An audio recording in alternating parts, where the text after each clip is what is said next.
天黑请闭眼。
天亮了，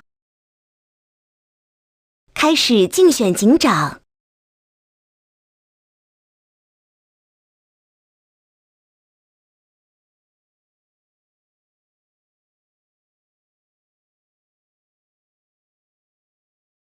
12號玩家請發言。10號牌發言上景點評預言家第一支咪咁啊，再聽下先咯，就好過啦。11號玩家請發言。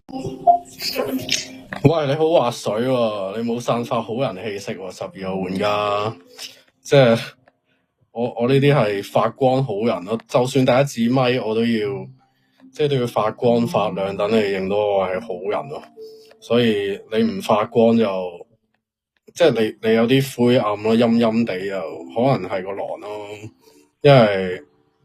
因為我發光你唔發光啊嘛，跟住後邊應該有一張狼一張預言家，跟住12有機會係個狼，不過我都要聽下另外兩張牌嘅。咁如果另外兩張牌一張我覺得好似個狼咧，我就會即係我呢排研究一個新嘅玩法，就係我聽到外置位嗰個好似個狼咧，我就會縮手咯，跟住落警底就打爆佢咯。10號玩家請發言。九金，咁我想驗張11同12嘅發言咧，我認為11會優於張12嘅。咁12係第一個發言係比較滑水噶嘛，我就真係聽唔出嚟張12到底係好人滑水定係狼人滑水，所以我係比較想驗12嘅。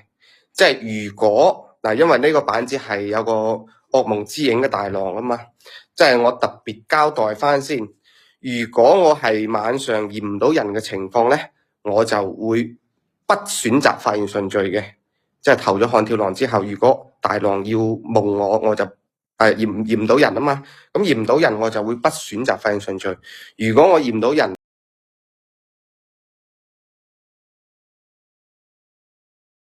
咧，但係我食咗刀咁，哎呀，到底張10有冇驗啊，定係點啊？咁大家會考慮噶嘛，係嘛？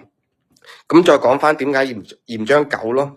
咁喺宣誓詞嗰時咧，張9咪特別講咗嘅，前面1同5啊都冇講持狼淨齋呢個別稱。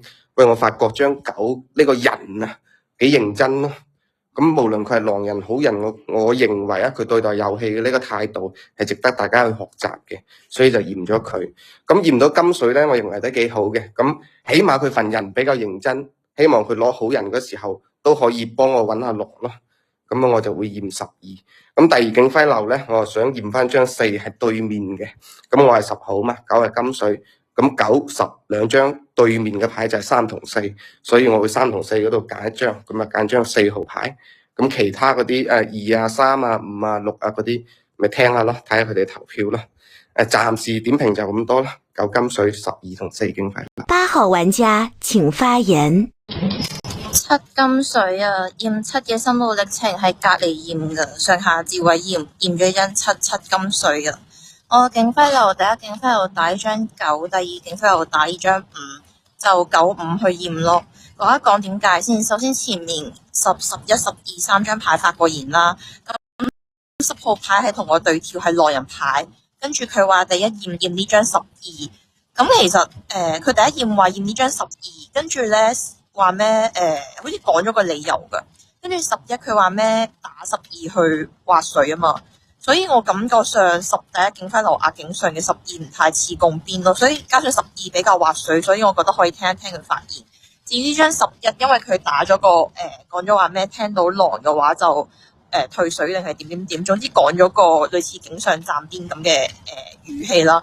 咁加上咧佢話覺得呢張12係狼，佢話唔係，佢話覺得呢12劃水，係啊，佢話覺得呢張12劃水。跟住佢發完言之後咧，10號牌就壓12啦，所以我感覺上11係嗰個位置，如果10同11雙狼嘅話，11係嗰個位置佢可以去跳個預言家去發12一張查殺咯，所以11、12我就唔太想盡驗，我想聽一聽發言先。咁呢張1喺後面噶嘛，又冇聽過發言。咁7號又係我金水，所以我覺得警下嘅牌比較多，足有成6張牌警下，所以我想雙壓警下咯。因為我驗嘅金水佢係警上啊，所以我想雙壓警下。咁第一驗呢張9，第二驗呢張驗呢張5。咁驗9，因為10佢發咗9發咗9金水啊嘛，加上我覺得驗咗呢張9可以排除呢個狼金嘅可能性咯，所以我第一驗呢張9。加上我已經幼稚位驗咗張啦，所以我幼稚位想驗多張咯。咁第二驗呢張5，其實就求其驗嘅，因為2、3、4、5、6 5張連牌都係左邊，我就求其驗呢張5咯。7號玩家請發言。我自己覺得10係準備功夫都幾好啊，因為佢本身跳嗰陣時係即係已經去諗定晒話咩要食刀啊，又話咩心路歷程嗰啲驗9，我都聽到9開場之前係講話咩唔知邊個話1定5啊，係嘛？好似係咁嘅，所以我覺得本身10跳嗰陣時，其實我覺得還好嘅。不過喺呢個位置，我接咗個8金水，轉去諗嘅話，因為我就覺得警底一定有狼嘅，即係我自己嘅見解啦。假設你站邊，假設今日8係悍跳我7咧。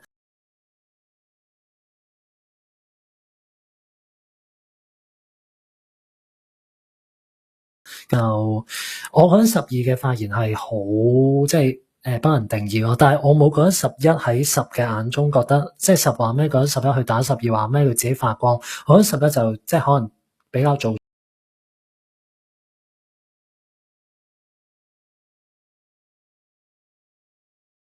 咗啲，都有可能會驚打錯外就係好人噶嘛，咁可能少唔同咯。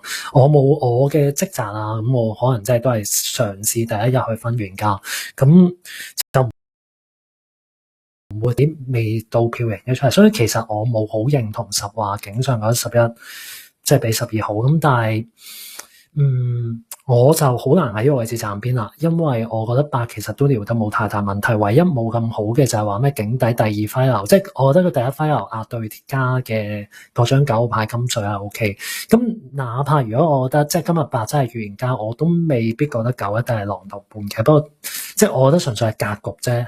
我覺得如果警底都有8或者10嘅同伴嘅話，我覺得唔會推上焦點咯。咁我嘅睇法就係咁樣咯，就係咁樣。1號玩家請發言。我覺得7你嘅發言總括嚟講咧，你就覺得10嘅視野係去點11、12嗰度，其實你有啲唔認同，但係你覺得8可能係悍跳咯。我 get 到你嘅 message 係咁樣咯，不過你又好似唔想直接講反水咁咯。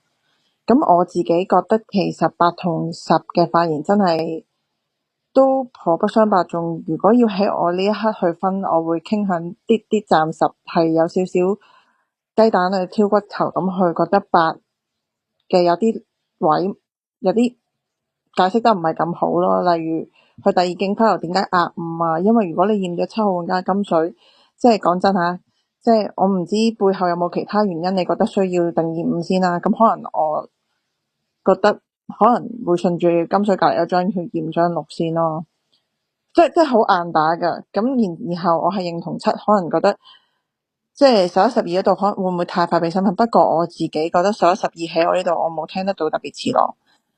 然後8你講咗一句話咩？12如果係同10號玩家狼同伴就可以發一個11號玩家查殺，呢一個視野我都係覺得有少少莫名其妙。然後你話你嘅金水喺警上，咁11、12你唔開驗，咁其實你可能都要撩一撩我1咯。雖然我覺得喺你嘅眼中警上好似唔會開第2張狼咁樣咯。咁所以我係覺得你呢啲視野上有少少唔係好似，少少傾向站邊十，但係我唔係真係好分到。但係我可以分享一個視野，就係我係個雙弱女巫嚟嘅。咁我自己覺得11、12景上嘅即係狀態上唔係好似入夜都唔到人嘅嗰種感覺咯，即係嗰種可能會有啲窿窿地失落嘅感覺。呢個純粹係發言狀態上去諗佢哋心理狀態啫，唔係冇死嘅，就係咁啦。開始警長投票。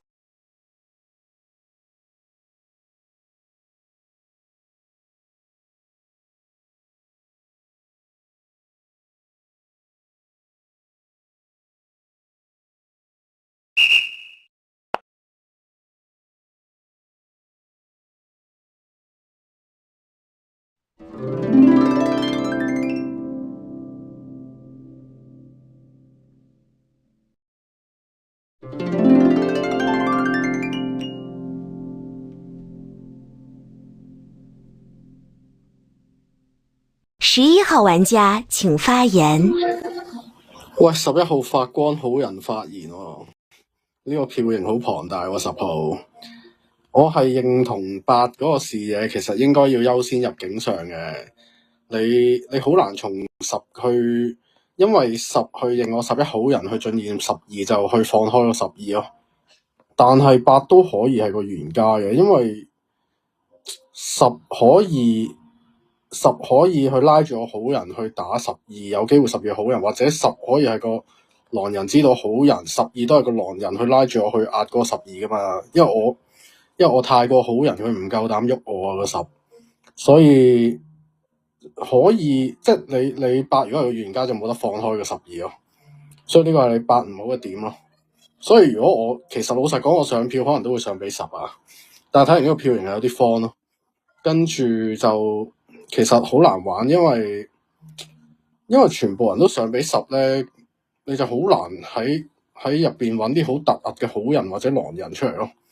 但係我覺得好似因為一係拍咗個雙弱女巫咧，就好人都有個優勢喺度嘅，所以可能我要再聽咯。嗰7好人嚟嘅，7嗰個發言就佢係疑似想反水，即係其實佢打緊8嘅筆點，但係又收緊8嘅金水，然之後佢又好掙扎，好想站8，但係又覺得8嘅發言唔好，覺得10嘅發言好啲，所以7係好人咯，即係7要係嗰個獨立好人咯。12我再聽咯，因為你嗱我就發晒光啦，因為你就同我一齊發光咯。如果你好人，咁好人要贏就係要鬥發光噶啦，係咪先？等啲狼人撩匪啲，我哋啲發晒光嘅，你打我唔喐，咁好人贏咯。12號玩家請發言。而家我站邊嘅話會站邊8號，點解？因為我聽完10同8嘅警上發言之後咧，10號牌佢嘅揮流係12同4，其實佢係大篇幅去解釋咗佢個心路歷程點解驗9，而唔係去拆解點解11、12嚟講，佢覺得12號牌係匪徒。佢警上嘅發言其實係冇解釋過點解12係匪徒喺佢嘅眼中，所以佢嘅發言又其實好難作為一張預言家牌。即係我單聽張10，跟住我聽埋張8，我覺得8號玩家係預言家，因為其實佢8嘅視野，佢聊嗰啲嘢都比較合理咯，因為佢會去聊一聊，即係佢會拆解翻前面11、12嘅發言，亦都去分析張10嘅問題咯。亦都會去考慮有冇狼發狼金呢個問題咯，所以我自己聽完8同10嚟講，我會交邊張8咯。咁我覺得應該有機會係1號玩家跳張雙弱女巫出嚟，境底嘅狼就全部衝鋒咯。其實境上我揾唔到匪徒咯，因為7係金水，8係預言家，11號牌我自己聽，其實佢嘅發言上都話，即係佢自己即使佢話自己如果係警帝都會站邊張10，不過佢而家話再聽一聽嘅話，咁我就睇你嘅投票咯。雖然你警上打咗我，咁我咪再聽聽先咯。目前就交8邊，今日又出10，跟住警底又一定係3狼咯。其實就我希望好人牌可以回頭咯，因為聽完8同10嘅發言，張10號牌好明顯就冇拆解過11、12嘅發言咯。同埋佢其實佢對於其他智位又因為佢境下又唔係太多對話咯。1號玩家請發言。我唔知係咪因為我拍咗女巫話我微微站邊10，所以造成係呢個票型啦。但係我原生態我都係覺得警上至少會開2狼嘅。我自己雖然係想靠邊10多少少，但係我係冇太覺得12好似個狼人。雖然佢話而家要站邊8，咁個原因係我自己覺得咧，警上接第一支咪，即一個狼人上警係要工作，咁佢未有起跳，唔係負責起跳，咁佢都要努力啲去展現自己嘅好人面。咁警上12係好快就過咪，所以儘管佢冇發光發亮，但係我冇覺得佢特別有個狼面咯。尤其是我覺得當狼人空咗刀嘅情況下，佢更加要造就自己嘅好人面。所以講真，即係如果你要我警上，我寧願懷疑71裏邊有開多於12嘅。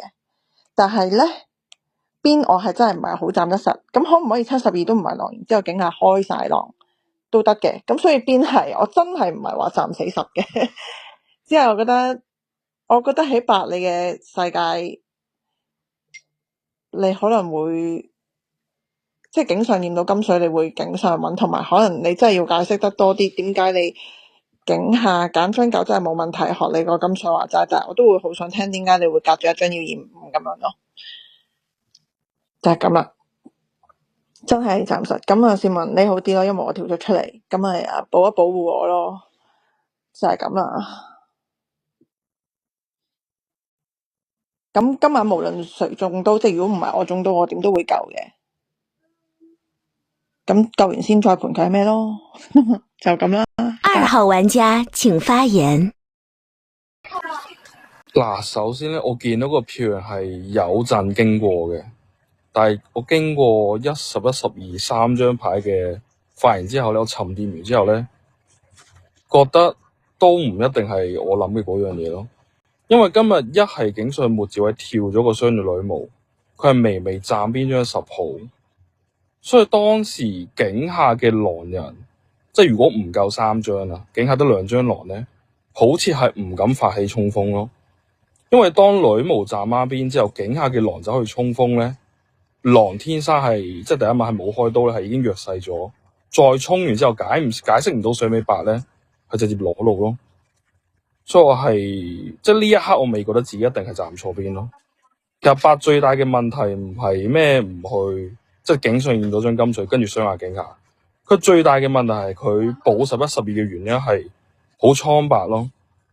你哋話10去定義11、12太快，但係10只係覺得12飄壓水，11還好，所以驗張12其實可以遠定驗埋張11。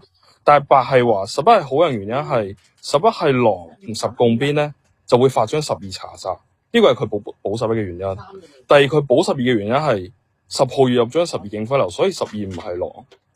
其實佢保11、12，所以佢覺得警上末智位嘅1可以聽發言，從而去雙壓警下咯。佢係有解釋點解雙壓警下，但係我覺得佢放11、12係放得太快咯。呢個係我主要站唔到8嘅原因咯。至於你哋話咩跨過張6驗張5嗰啲，佢有解釋嘅，佢話咩警下嗰啲求其咯，即係9之後就求其，即係我冇覺得嗰啲係好大問題。最大嘅問題就係佢點解可以直接去放低11、12咧？其實11、12警上嘅法係冇得停保咯，即係唔係100% 嘅好人咯。3號玩家請發言。我好人嚟，跟住我睇完個票型，我有諗嘅，但我講下點解上咗俾10先。8咧接住10嗰支咪話，我都唔記得咗10點解入12啊！即係雖然我而家都唔係好記得，但係如果8係個預言家，佢應該會好細心聽個悍跳嗰個發言，去諗11、12喺10賣出嚟係有幾多張白牌或者幾張黃牌，就覺得8話都唔記得咗就有少少誇張。同埋佢去開保11、12嗰啲位都好奇怪。佢話咩？即係義理有講嘅10同11係2個狼就會發12查殺，呢啲係偽到不能再偽嘅邏輯，就比較難食得落咯。再者我自己聽10，我覺得10個心路歷程幾新穎，即係聽落幾舒服喎。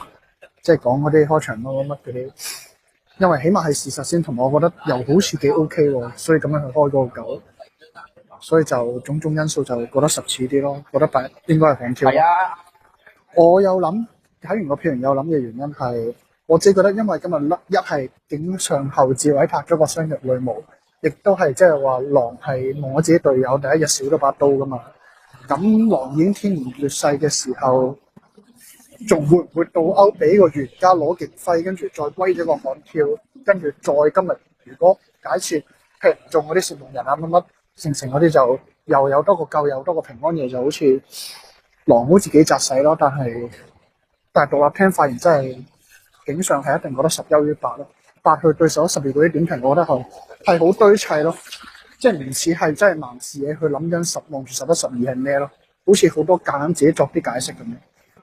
咁就係咁啦，跟住11可能好人話自己發光，我就唔發光嘅，但我好人咯。咁啊，再聽一聽，暫時仲係想暫時多啲。4號玩家請發言。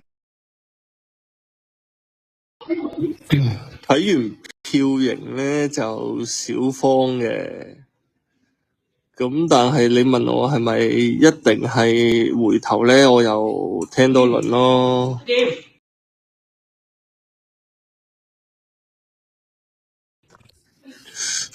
咁所以我係會聽多次發言嘅。我係警上覺得7冇好似狼喎。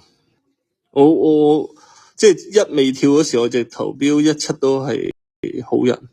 咁點解投10就其實我嘅視野同2係差唔多。我係覺得8嗰個位置，即係11、12嗰個位好難話落到嚟再聽。咁其實你2、3、4、5、6、9呢啲，你都係落到嚟再聽噶啦。咁所以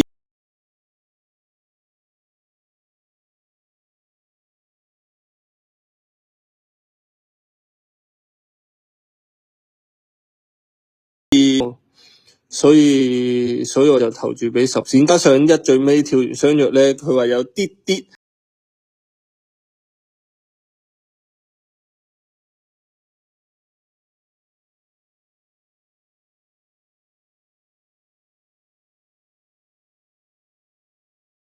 心態，警上第一支咪嘅心態嚟保佢啊嘛。但係我嘅世界覺得佢好堅定站到8嘅喎。喺你係明確係張好人，你自己聽完8同10，你都冇咁確定啦。點解12嗰個位置可以確定咁咧？再加上佢話10唔係個點，係因為佢定義11、12嗰度好少喎。咁人哋都講咗啦。嗰個位置咪11X， 即係比起12 5號玩家請發言。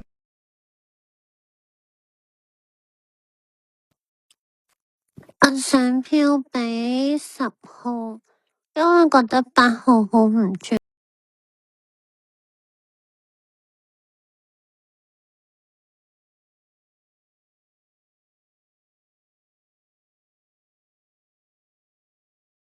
前面唔係好多支咪講咗嘢啫嘛，12、11、10咁樣，跟住咧，跟住10號仲要係跳嘅添，然之後跟住8號嗰個發言，佢就係話，前面嗰張牌唔記得咗佢講咗個咩理由，跟住佢隔咗一陣之後，佢有點評其中一張，跟住佢話，其中一張佢又唔記得咗講過啲乜嘢。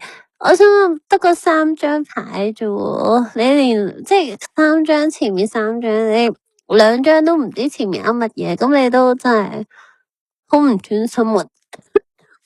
即係如果我係佢嘅話，即係如果我係佢啦，即係當啦，即係好啦，我而家原價啦，咁前面都幾個人講嘢，我都聽下，即係扮下嘢都留心啲，整翻個警徽流啊，跟住我覺得好似戲都唔演咁樣，跟住見到我票型，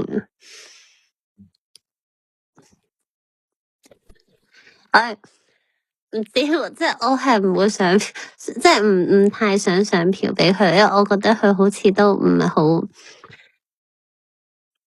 唔係好認真啊，跟住同就係咁啊，跟住全朝偉覺得好似四號幾好人，跟住其6他號玩家請發言。相比10係因為覺得將8嗰個位，佢講咗嗰個位咩10，佢話覺得11同10唔會係雙狼，覺得11係狼就不如起跳發12查殺嗰個位好偽咯，因為你唔會憑嗰個位而覺得11唔係10嘅狼隊友㗎喎，咁可能佢入夜安排咗10起跳都得㗎嘛，唔一定話11聽12發言差。個位11就要幫其他狼人起跳發12查殺咯，然後覺得10嗰個心路歷程好真實咯，因為可能10本身佢唔會知道開場前佢抽咩牌噶嘛，咁佢要特登作就要經過一個晚上去諗嗰個心路歷程咯，所以我覺得好似會作唔到出嚟咯，同埋所以就10比較似原家多啲咯，但係你話8係咪一定唔係，我就會保留嘅。唔關個票型事嘅，其實因為你票型6張票啊嘛，咁都唔會話存在係咩噶啦，即係你 even 咯，就算3狼警底係咪先？我覺得點解保留原面？因為其實我覺得8嗰個揮流冇好大問題，佢有去解釋，但係我覺得啲解釋純粹係唔合我心意咯。但係你話揮流上係可以雙壓警底嘅，我覺得。跟住聽多輪先咯，唔係好知嘅其實。覺得252嗰度有狼咯，聽完，但係就唔打到咁死咯，覺得3、4好人。跟住點解覺得252開狼咧？你啲解釋係即係你打8嗰啲點有啲，即係唔係12張2打8嗰啲點有啲奇怪。聽完其實8係冇保底12嘅喎，我聽8發言12佢 X。7號玩家請發言。我聽完呢一圈警底之後，我先感謝1號玩家係警上可能話想幫我去講喺站邊啦。但係好老實講，因為我假設抹走嗰個金水，其實我冇覺得8對11、12嗰個，即係佢話講11起跳。其實我今日假設我係嗰個玩家，我都會有呢個思考量。我覺得你某程度上去打8嗰一點喺我眼中啊，即係無論我今日有冇接到8係玩家又好啦，係悍跳嘅金水都好，我覺得都未必成立嘅。咁但係我覺得其實都還好啊，即係起碼呢一個我同李一都係好人啦，係咪？咁就即係唔好去質疑我係咪獨立係咪好人啦。Anyway 就我覺得我自己聽完點解，我覺得6即使上票比10，我都覺得6係幾好，係因為我覺得2、3、12一定有狼咯。所以我有兩樣嘢，即係假設就算你今日一係嗰個女巫，我都想講一講，係我覺得12有機率，無論佢係真心倒勾定係衝鋒，我唔一定認同警上淨係開8同10孤狼嘅結構。假設今日8係狼啦，咁可能警底大倒勾，因為可能你警上去站咗呢一個真魚邊。如果係即使今日8係嗰個玩家，佢發現未夠未循好人嘅意志咁樣啦，我都覺得12講嘅係真話，但係唔係最疏力去站邊，同埋我覺得有一個結構嘅因素係你2、3都要去站邊8，你唔打10嘅，係唔打12嘅。即係我一路喺度追求，因為假設我今日係警底，我見到咁多人，你係認為10係嗰個預言家，咁你唔喺警底去揾到，你警上都要揾一張，但係所以我會排咗。至於5咧，我就保留，因為你5去打嗰個8，話佢唔專心，但係你嘅發言去單邊去站，其實你都幾唔專心咯。但係我覺得佢唯一可能5未必係狼，係我覺得4都幾似好人，所以可能第一輪我會補咗1、4、6先咯。咁就陣間票型我聽埋10。8號玩家請發言。今日80 PK 咯，因為其實我都唔知我警上講錯啲咩，一票都食唔到。因為我本身一開始我都係諗住雙壓警下，所以11、12兩張牌簡單點評咗一下。可能我認為嘅視覺同你哋認為嘅視覺會有少少唔同，咁但係我就講出咗我自己嘅睇法咯。咁你哋唔 buy 都冇辦法。咁今日我會點呢張10嘅狼坑嘅話，我聽左邊嘅話，我認為3、5狼面會大少少咯。所以如果我出唔到局嘅話，即係我如果冇俾人投死嘅話，我會3、5入邊去驗，聽日再同你報查驗咯。因為其實7號牌佢係我金水啊嘛。佢講嘅視覺認為6號嘅點我都同意，所以我都唔復述一次啦。咁另外其他嘅9號牌呢張牌係10號嘅金水啊嘛。咁一開始話想驗佢係因為排除狼金，咁而家我冇聽佢發言，我都點評唔到。咁我就3、5入邊會揀驗咯，因為11、12係警上啊，所以咁而家我冇聽得出特別匪嘅面，我就會從呢啲上匪票嘅2、3、4、5、2、3、4呢啲警下嘅牌去驗咯。咁我3、5入邊去隨機驗，咁今日我會點10嘅。9號玩家請發言。暫10啦，喺起碼警徽票嚟講，我唔會上到俾張8，即係收唔收金水都係咁話。8放11、12嘅理由實在太硬，因為10入12，所以10係好人後放12放後啲。11你就話，因為份11咧，如果係狼會發翻12查殺呢樣嘢係危2點到，但係佢點唔到張12。12嘅站邊你又硬，佢話11、12唔梳你，點評你8秒點評啊？講真喎，11打你打在點上，你冇散發好人氣息，入你先多入11先係正常。相反8係對前置位，其實你無法定義張12條就要入。我同一對話下啦，我以我角度嚟睇啊，我係一張好人牌。如果3狼警帝，冇必要發張摸頭金，呢係第一點。第二點就係狼你相入女巫，狼係好驚，即係佢多唔到人。10係好淡定，12係有好高機率係狼，係心好虛，8都係。其實你就會判到，同你張10對有話，你唔好驗警帝啦，你驗警上啦，勾就俾佢勾住先。如果佢衝過嚟嘅話咧，其實你就會現形，你清咗警上先啦。呢個係我對你嘅提議嚟，你睇下點睇啦。咁你清咗警上啦，先至喺2、3啊。5、6啊嗰啲開始去梳理，唔緊要，慢慢嚟。我打住82雙狼先。10號玩家請發言。睇到呢個票型，我個人咧係比較驚訝嘅，估唔到警底嗰啲好人都實力比較強咯。咁但係警上係做唔到好多狼嘅，我自己認為咯。所以警下最多係有2張，做唔到3張。因為警下係6張票啊嘛，咁6張票有3張好人票，有3張狼票。萬一有1張好人票去站錯呢個邊，我認為狼係會食警徽嘅。所以警上即係警下最多係得2張狼，甚至係得1張狼嘅啫，就唔會話冇嘅。咁我會驗翻張12嘅，我對話翻1號仔先。咁你認為12號牌可能唔係狼，但係12號牌打我個點係比較夾硬嚟咯。我點評過11、12嘅，咁12係比較滑水噶嘛，咁11同12嘅對比發現一定係11會優於張12，而唔係12會優於張11噶嘛，因為12係比較滑水嘅。咁其次11警下發現會比較奇怪啲，奇怪點係在於你警上認為張12可能會偏匪圖，你警下未聽張12更新發現之前，睇完個投票認為12可能唔係狼。點樣轉換出嚟嘅呢個視覺咧？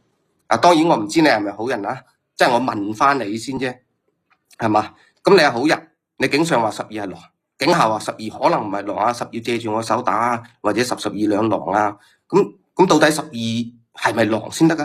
咁你警上又話人哋係狼，係嘛？咁12話張10號牌冇點評嗰啲，我講過啦嘛，咁我就會驗12嘅。咁哪怕即係我唔會放過一個狼人啦，亦都唔會冤枉一個好人，因為女巫保張12啊嘛，咁我就唔想話特別去放過張12，所以要驗穿佢底牌嘅，因為係平安會有平安夜噶嘛，咁狼係都唔夠嘅，所以我就會奔嗰啲疑似可能係狼嘅牌去驗。當然12，如果你係好人嘅話，你聽完我同你呢番對話，你打我個點一定係強打，咁我驗你好正常吧。咁其次再聽翻張8號牌發嘅7號牌咯，咁我認為7號牌都比較似洗頭金嘅，佢點完2、3、12可能會開狼，全場除咗1號女巫要補張12號牌，其他牌都唔敢補張12號牌。我認為7號牌應該係張好人牌嚟嘅，咁我就單驗咗。開始放逐投票。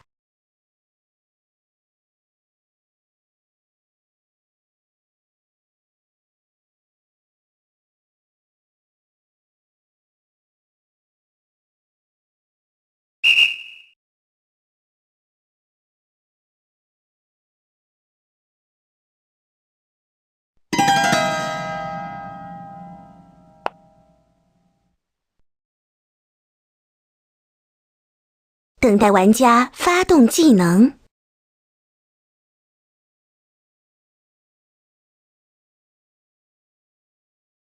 请发表遗言。冇嘢好講啦，咁女巫警上站咗邊境下，睇完呢個票型，再睇埋呢個票型，咁都回唔到頭，都冇辦法。如果你真係想真係想打平衡嘅話，你就讀咗呢張10啦。因為如果你係你眼中我係張狼人牌，咁而家得7、8兩頭狼，咁其他狼去晒邊呢？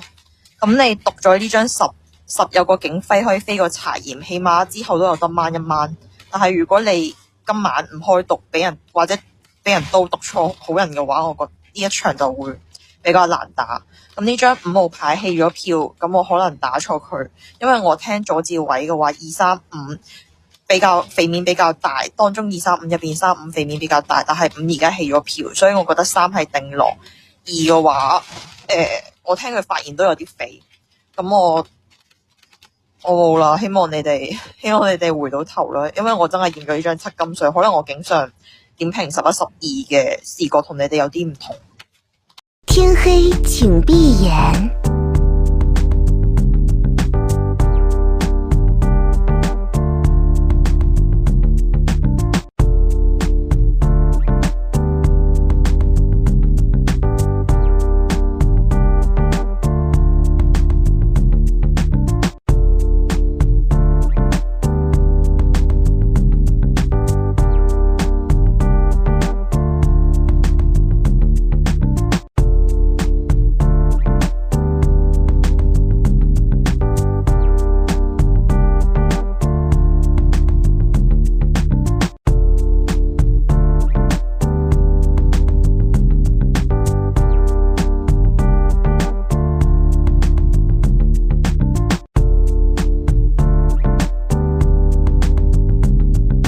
天亮了。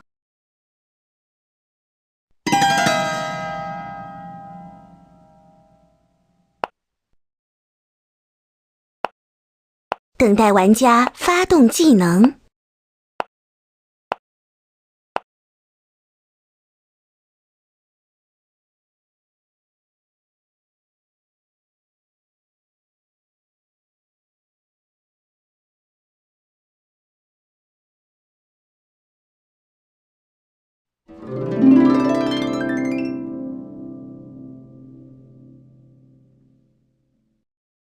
11号玩家请发言。10單死，哇！真係要聽資訊喎。嗱，一係咧兩個可能性，一係咧就攝夢人士，跟住然之後女巫就唔會啊，應該會外召一救人，唔會讀10㗎。如果攝咗1嘅話，係咪？如果唔係都1嘅話，外召一救人都唔會讀10㗎。咁即係10食唔會啊，10食刀你1應該會救佢㗎。咁係點死㗎？我真係唔識盤喎。嗱，我聽完左邊個抽牌咧，老實講，我淨係認到6係好人嘅啫。跟住其實我覺得9嘅發言好似都嗰個即係個視野都幾正咯。即係9如果站10邊，當其時佢打82係兩個狼人，個視野都幾正咯。跟住2、3、4、5個抽4係退單獨輸出個12噶嘛？點解我都係認，即係縱使個票型咁樣都認唔到8？主要係你去冇解釋到點解你要入嘅視野喺3、5嗰度，當其時12係落到嚟話要站你八邊，咁你應該要對12有好感度嘅時候，你可能要質疑4個位置，4去攻擊12噶嘛。所以老實講，我都冇好認到8嘅發言咯，但係個票型就有啲慌咯。然之後呢個死法就可能我要聽後邊資訊我先盤得到啊！我而家第一個發言有啲劣勢，因為假設10食到你一定會夠噶嘛，你正常會夠噶嘛。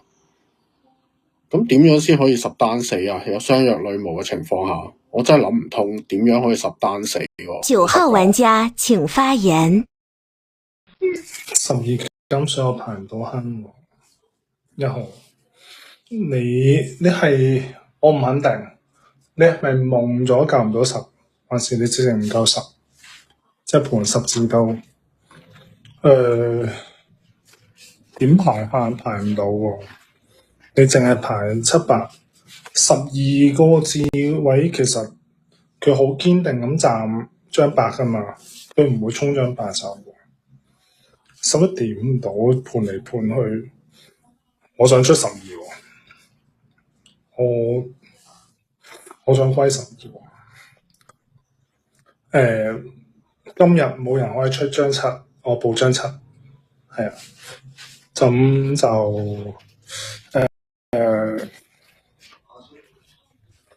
有權喎，8個懷疑有權23同12共邊，因為23暫時係冇打過張12喎，23、10、12。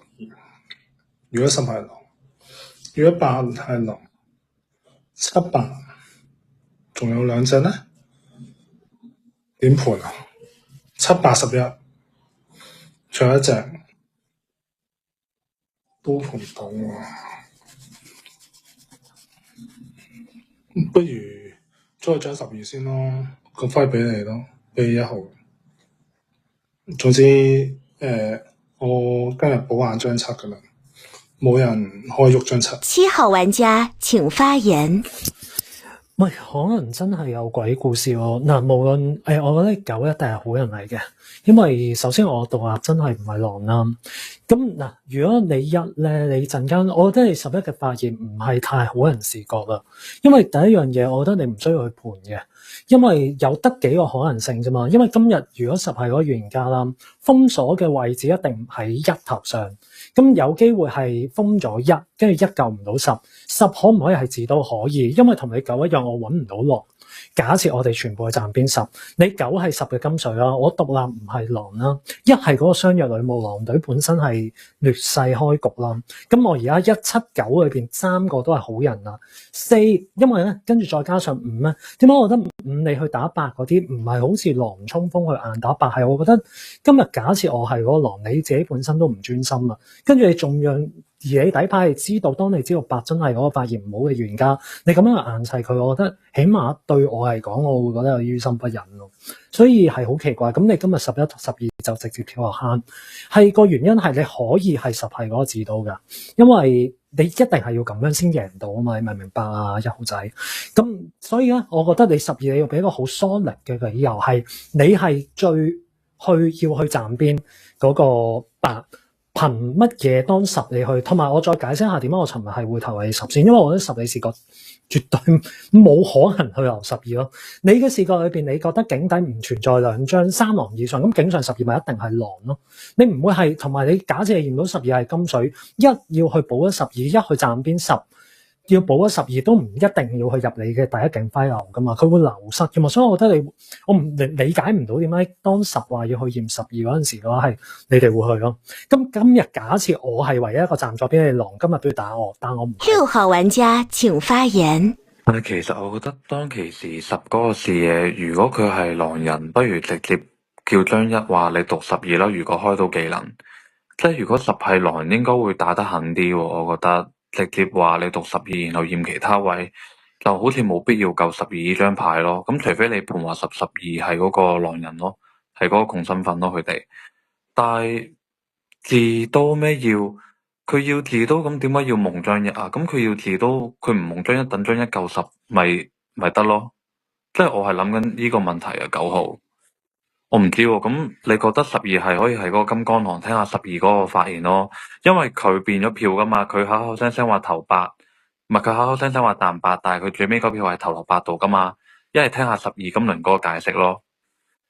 然後11唔知係唔係喎，因為冇可能個視野咁唔清晰喎，佢話唔知10點樣死，咁我當1冇食夢，讀咗張10。都係一中到㗎，一中都是門接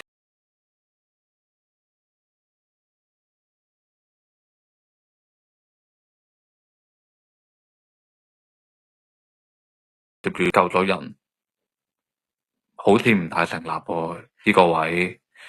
唔知我硬係覺得11唔知點解會咁樣聊喎。聽完，如果你哋覺得12係嗰個，即係你覺得10係嗰個預言家，12係嗰個金水，一定係好人同愛智位會覺得2、5、11嗰啲位投票咯。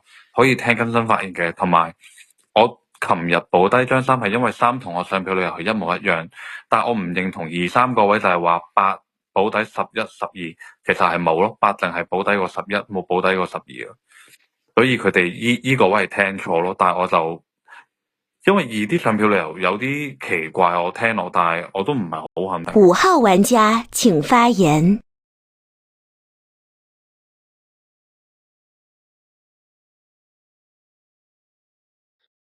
我講下個票先啦，其實我投咗8號嘅，不過啱先即係我估佢撈唔到啩，即係我投咗8號嘅，咁跟住即係我嗰個一個理由其實同我警上面差唔多咯，咁跟住呢一輪咧，我對於7號講嘅嘢咧，我係好多問號，好多懷疑咯，因為佢一嚟佢喺度話自己唔係狼嘅基點就係唔知即係1號女巫啦，跟住9號佢係好人啦，179都大家聯盟咗啦，跟住就即係呢個第一點，但係你係好人定狼，冇人知噶喎。咁跟住之後第二樣嘢，佢就係咁講話10號自刀，跟住之後俾12，咁同埋10號係咪即係10號？首先啦，10號係自刀啊，定係狼刀啊，定係食攝啊，定係食女巫毒啊，定係定係點係冇人知，即係你講嗰個即係 version 1咯，咁點知係 version 2、3、4係冇人知喎，即係佢好似即係執埋咗佢其中一個版本就話一定係咁樣，咁但係其實呢樣嘢係冇結論，你都要等女巫出嚟證實先知噶嘛，咁你而家講話咩10號一定係自刀，所以你就唔係狼，咁首先都冇人知10號係咪自刀，呢個係講出嚟嘅啫喎，鬼知咩？咁跟住即係我發言上面我就認到9號係好人咋，咁跟住至於10號點樣先咪俾1號去講咯，咁同埋愛智位坑佢再排嘅時候，好啦，我自己排咗9號啦，跟住我可能覺得即係7、8開狼，咁係咪二三嗰邊都會有狼先？即係我覺得呢個大家去諗下咯，不過就可能都係聽日嘅事咯。4號玩家請發言。90%都係夢1刀10噶啦，即係好直接嘅，一定係咁樣諗噶喎。我覺得6好人啊，我覺得9都好人啊，即係1、4、6、9 4張好人，81張好人，5張好人，愛智位仲有3張好人啊。但係好奇怪啊！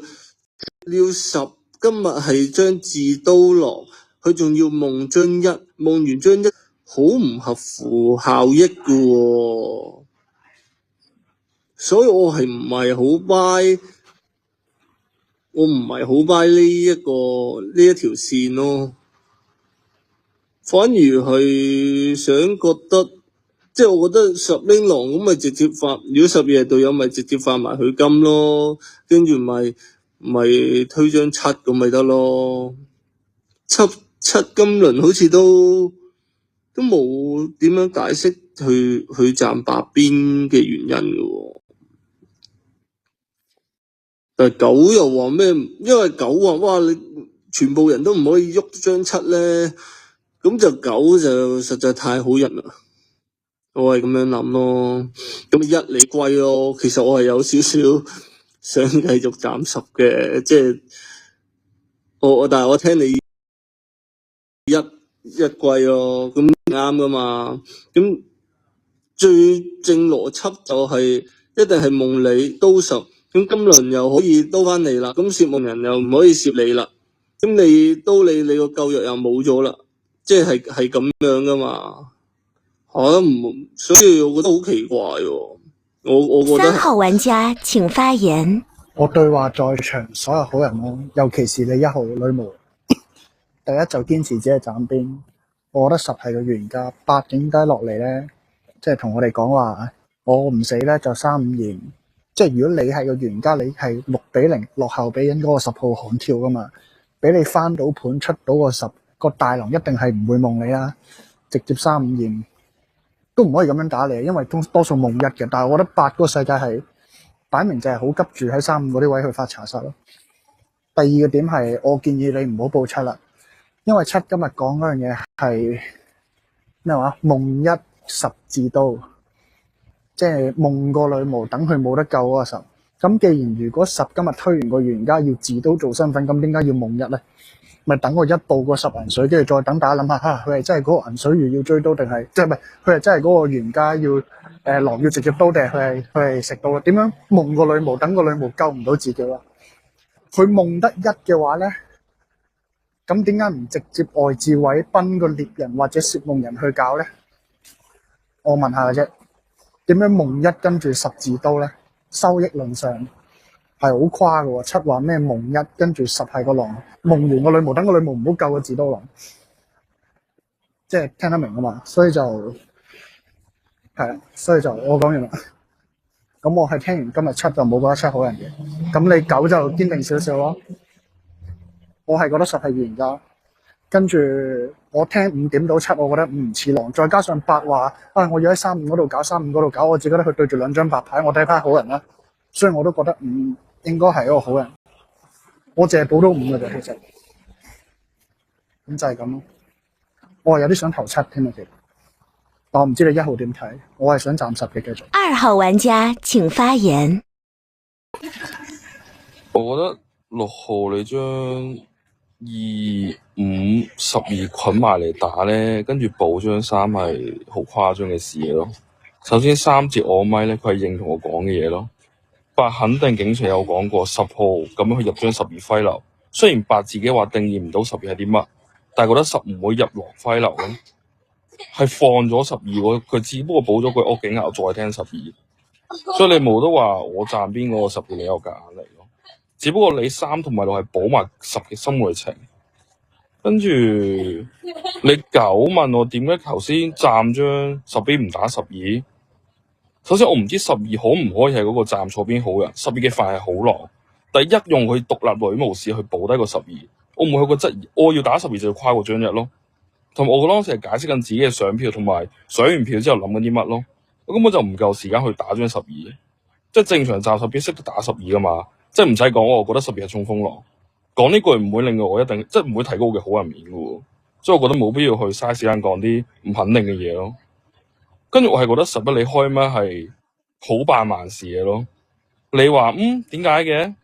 點解10死咗嘅？1號你有冇救佢啊？定係你覺得佢自刀啊？定係攝冇攝咗？跟住佢你讀咗個10啊？其實正常一定係盤到1食夢嘅喎。跟住佢話點解10死咗你唔救嘅1號？所以11係好辦萬事咯。跟住我今日係會傾向想走11多於個7，就算7走去打咩2-3、2-3-8。但係我覺得9，因為我想尊重嗰張9啊，佢要我哋唔好喐張7咧，我哋繼續站咗10邊咧，就要尊重9，我就唔喐7咯。我係會想投11咯。跟住你6話叫12去解釋點解反票，12而家係我哋認為原價一張金水，你嗰張金水。1號玩家請發言。我琴日係食夢嘅，咁10號玩家係食刀出局嘅，咁所以我2支藥都仍然係喺度嘅。咁然後我自己心目中嘅狼坑係傾向係2478嘅。首先我琴日聽完第1日嘅發言啦，我第1日聽完警校嘅發言咧，我係標36係好人嘅。跟住啱啱聽完呢輪發言咧，我冇咁 firm 嘅係6，咁我又標咗5號玩家好人嘅。咁然後我係覺得我頂上已經講咗，我覺得11號玩家係偏似好人嘅。咁佢呢輪發言似唔似扮盲視野呢？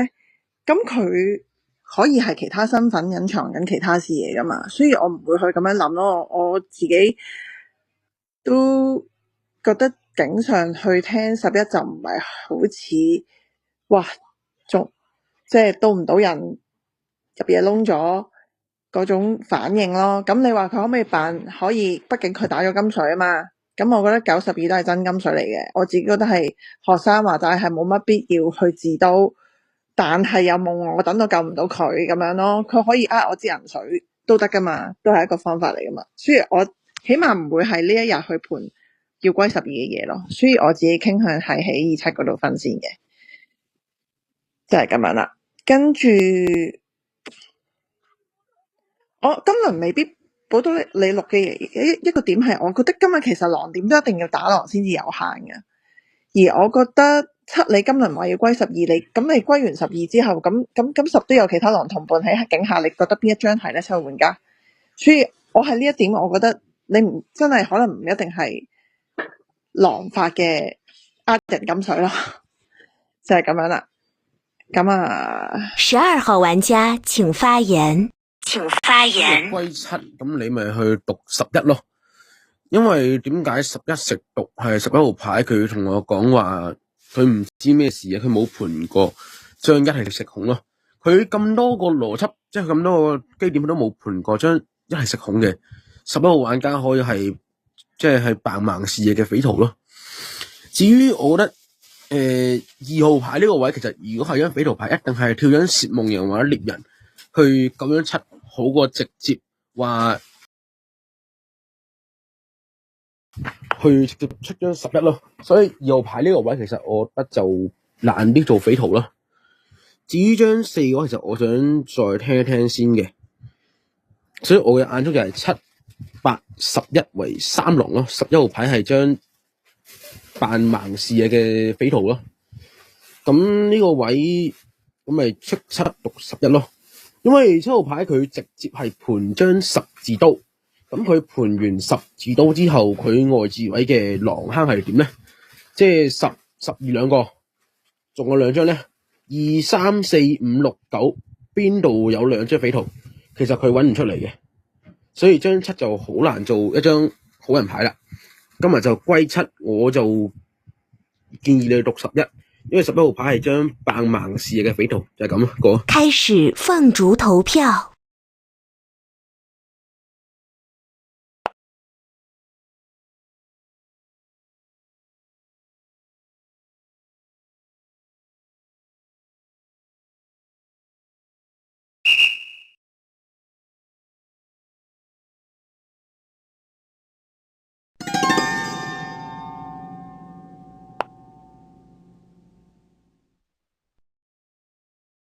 等待玩家发动技能。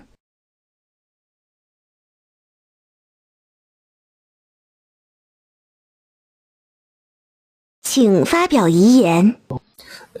有一個結構嘅嘢。首先，如果你12係狼咧，我覺得都有啲誇張。即係假設如果10真係至多啦，咁嗱你話啱嘅，我覺得收益論上高，你可以係講呢樣嘢嘅。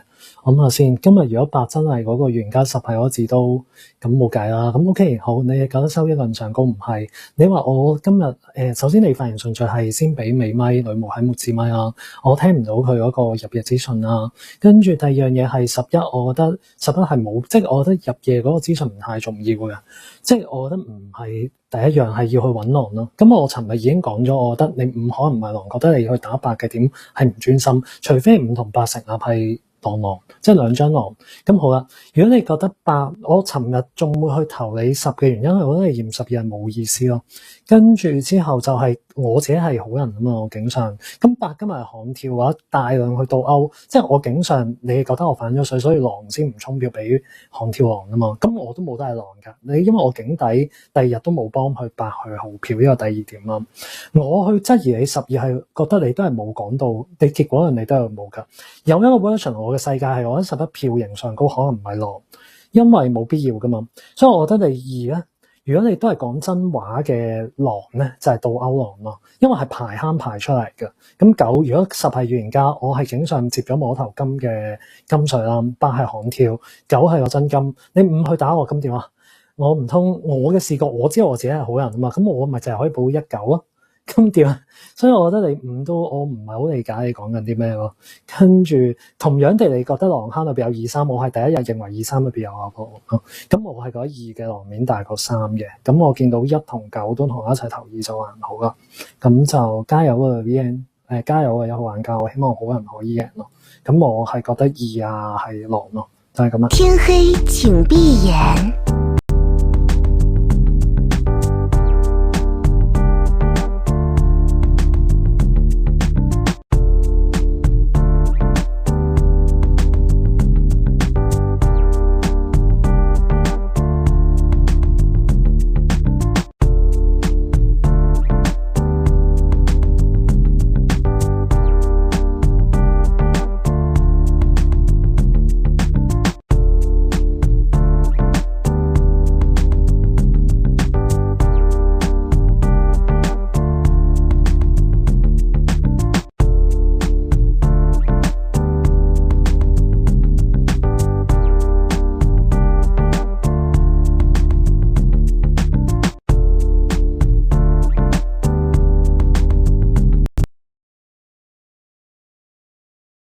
天亮，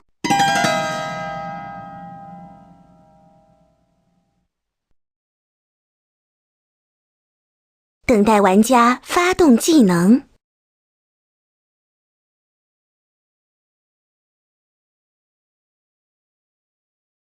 等待玩家发动技能。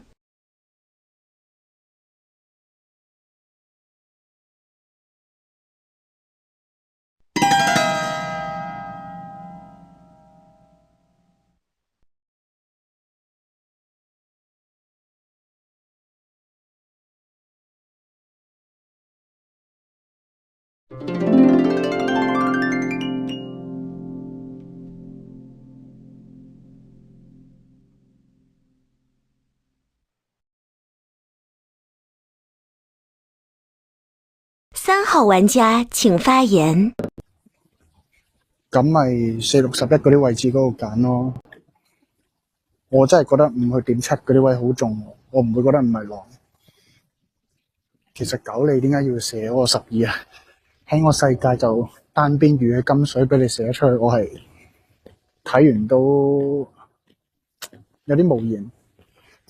即係咁，我冇得係狼啊嘛，嗰個邏輯我講出嚟噶嘛。你哋前面7啊9啊嗰啲話咩個10係個狼，推完個預言家夢個女巫，跟住唔去揾獵人，我攝夢人去刀，係自刀，但係又唔呃銀水嘅，又封咗女巫個夠，即係咁超自然嘅邏輯，你哋講咗出嚟，我係第一個出嚟糾正啊嘛，就係咁咯。咁一都講到明，今日個情況就的確係佢食咗夢10係嗰個食刀，咁我好難盤一個狼推完個預言家全票打飛之後，唔去逃邊夢女巫揾嗰個攝夢人惡獵人，而反而係去自刀唔呃嗰個銀水，直接倒牌俾揮12嘅，係啦。咁所以喺我49就射咗個預言家係金水咯。咁我係唔識講嘅，唉，就係咁咯。咁七去掰話咩10可以夢女巫自刀，就我一定投7嘅。我打住7、8雙先咯，因為我覺得一定存在狼打狼嘅7個位投2係咪一定要係好人就唔知喎。唉，咁佢射12嘅其實真係諗極都諗唔明。我反正我報咗5啊。11接咪嗰下好扮盲事嘅就我冇乜印象，可能聽多人11啦。唉，拜拜。4號玩家請發言。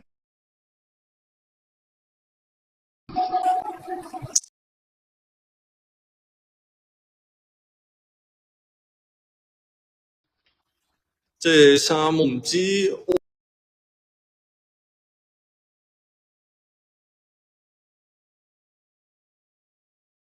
唔知點解你咁都會係投過一輪肥票啊嘛。即係佢嗰輪壓手嘅話，佢話其實係想，佢係咪話想賺8啊？我印象中，我記得好似係咁樣。咁就我慶幸嘅地方係今日冇即係可以喺度主持大局咯。你叫我盤3、5、6、11邊張係張狼咧，我唔係特別好揾到，因為我初心係覺得6好人嘅，但係你上一輪好似開始就懷疑下6，所以我都尊重你嘅想法，我就都冇好想保死，因為一定係。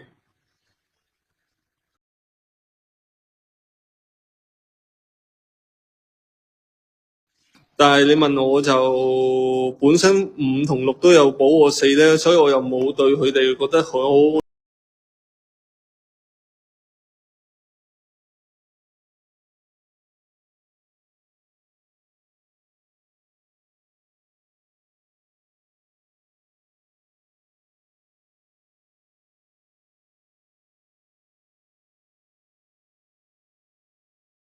有咩摘一摘咯，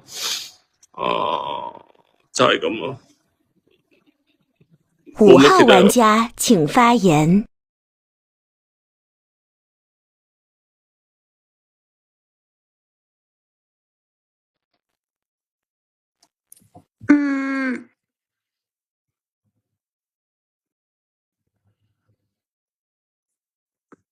其實咧，我想同1號仔講咧，唔係講笑，呢個4、6、11咧，我都唔係好分到喎。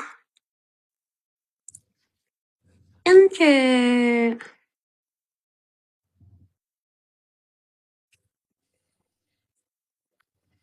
為咧，我係攝夢人嚟嘅，我同我張1號講咧，係因為就算陣間嗰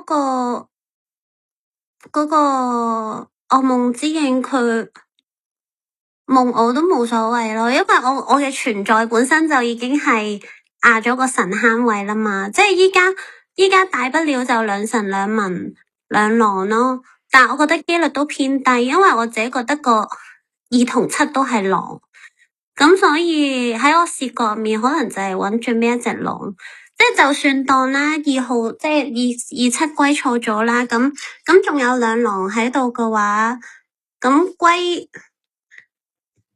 啱都 OK 咯，即係我跳出嚟個原因係一嚟我防止後面着我身份，二嚟係即係好似我存在喺度就已經可以爬咯，唔知有冇諗錯，但係好似係。跟住啲人點11號咧，我覺得唔知可能41輪次啩，跟住3係咁拉有小手，我又唔捨得投佢。即係我可能41分咯，可能投唔知啊，你講咯，我唔知啊。6號玩家請發言。哇，其實你哋好誇張喎，出張7女巫。當其時你要盤張7係狼人，你睇翻第一日個票型7同埋8打落10度，咁如果全場都要倒勾，其實佢幫張7做身份嘅話，7唔需要嗰個票型咯，首先。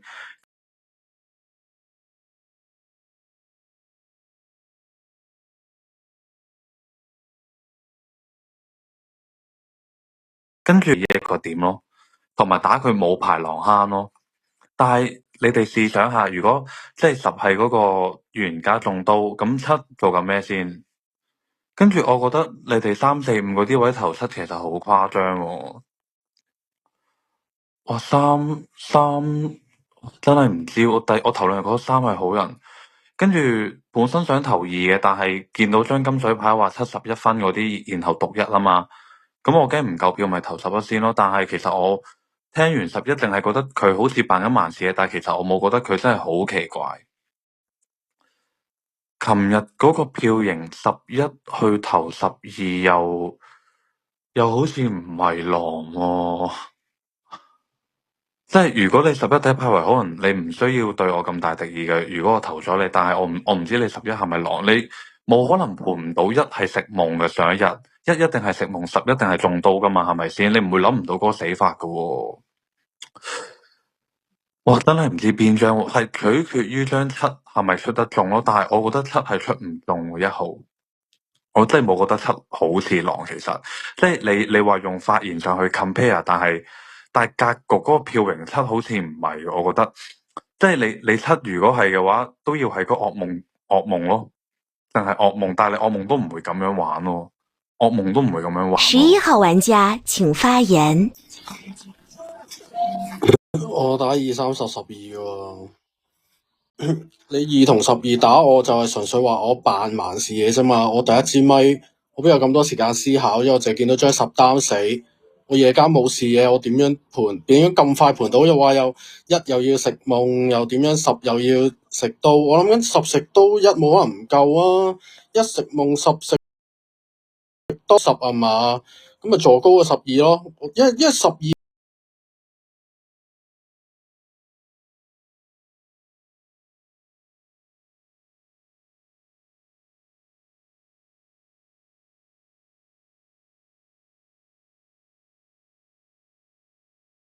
而家世界冇下一張狼坑咯，咁12你咪係嗰個狼咯。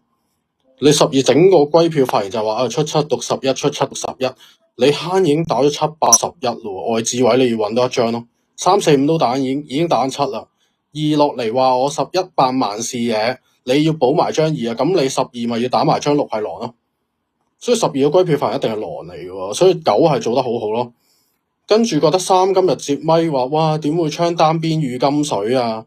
呢樣嗱點樣單邊遇啫？咁狼可以自刀去做高個12身份噶嘛？因為我排唔到啊，5拍咗攝，因為我覺得12係狼，4係警底去輸出緊個12。當其時我認唔到你8就係12落嚟強勢要站邊你8嘅時候，你8只係去打3、5嗰啲位置，冇去質疑4嗰啲位啊嘛。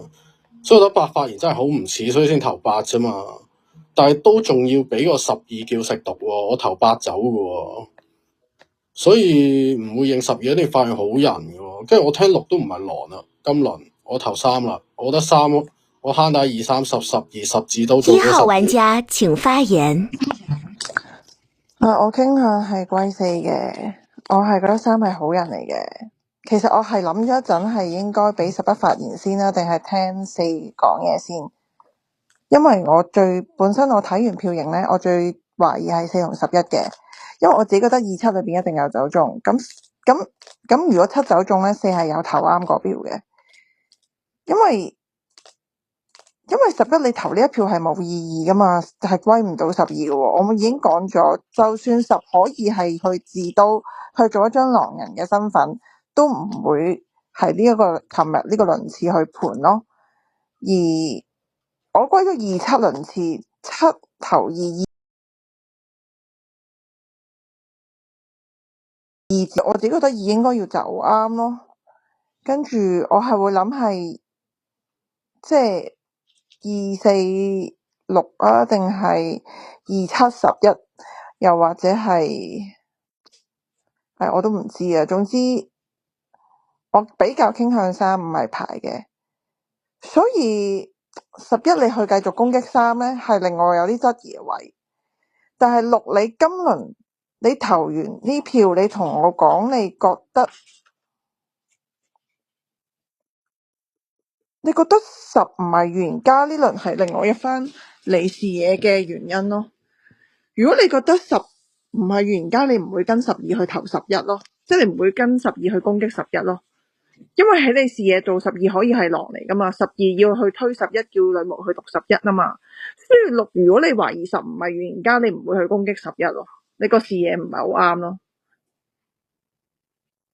所以如果7係可以，即係2、7係出啱，你6都入視野咯。4、6分啦，4、6分1分先。咁係咪？但係4嘅呢輪發言真係唔係好過關，我真係覺得。